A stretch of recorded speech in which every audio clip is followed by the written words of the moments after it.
Alright, welcome to today's lesson on calculating angles, which is the opposite of what we've been doing. So we've been looking at questions like this, where you might have an angle in here, and we've been asked to calculate side lengths. Today we're going to look at triangles, similar, but have an unknown side, and you might be given unknown angle, and you might be given two sides.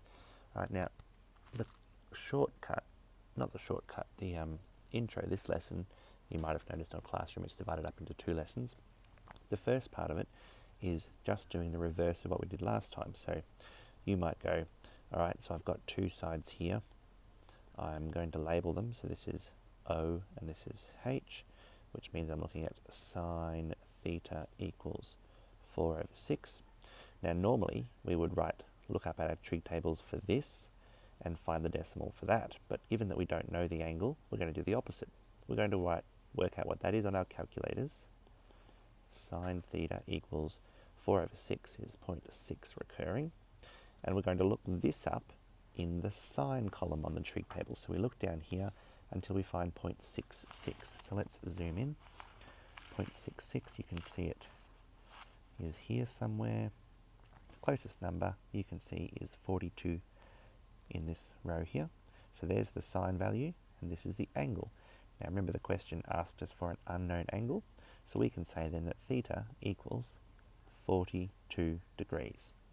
All right, so the steps are basically the opposite of what we were doing last time. Instead of looking at the trig table for the decimal of the ratio, we calculate the decimal, then find it in the trig table and write down the angle as our answer. All right, so let's try a few more before we move on.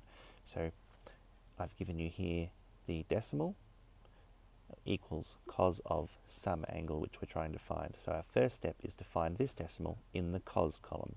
So we'll look down the cos column on the left here. We're looking for 0.56, so we can see here it goes 0.7, 0.66, 0.61. Getting closer. Here we go, 56 is, or this row here is closest, 0.5592. We look across at the angle, and that is our missing angle. So 56 degrees equals theta. All right, so we find the decimal in the cos column and write the relevant angle. So again, we'll look for 0.96 in the sine column. So looking down the sine column, we can see here that 0.96 is closest to this number here, 0.956, or 0.9613 would also have been acceptable, but the angle, the relevant angle, is 73 or 74 degrees. So we'll write it down.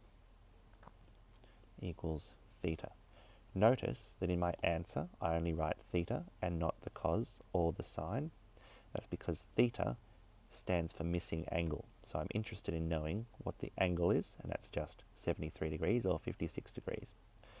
The last one we'll practice before I show you how to use a calculator is 5.67 in the tan column. So again, we'll look down the tan column.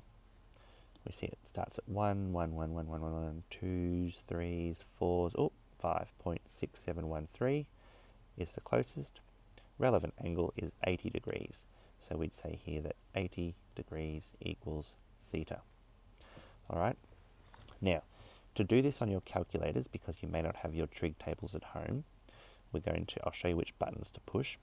We are looking for the buttons that have this written on them. Or,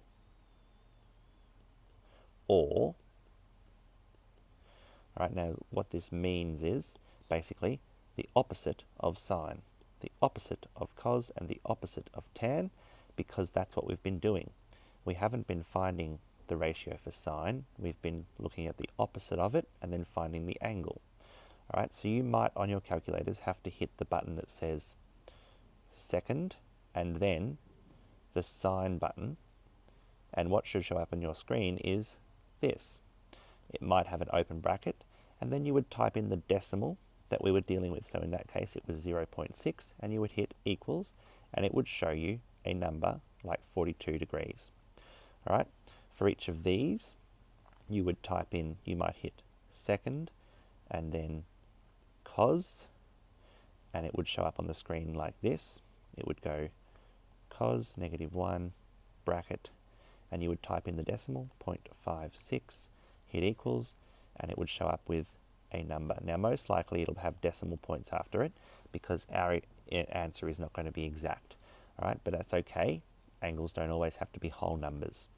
All right, so this one would be sine opposite 0.96, enter, and the answer should be 73. This one might not be exactly 73, and the last one might be tan 5.67 equals 80 degrees.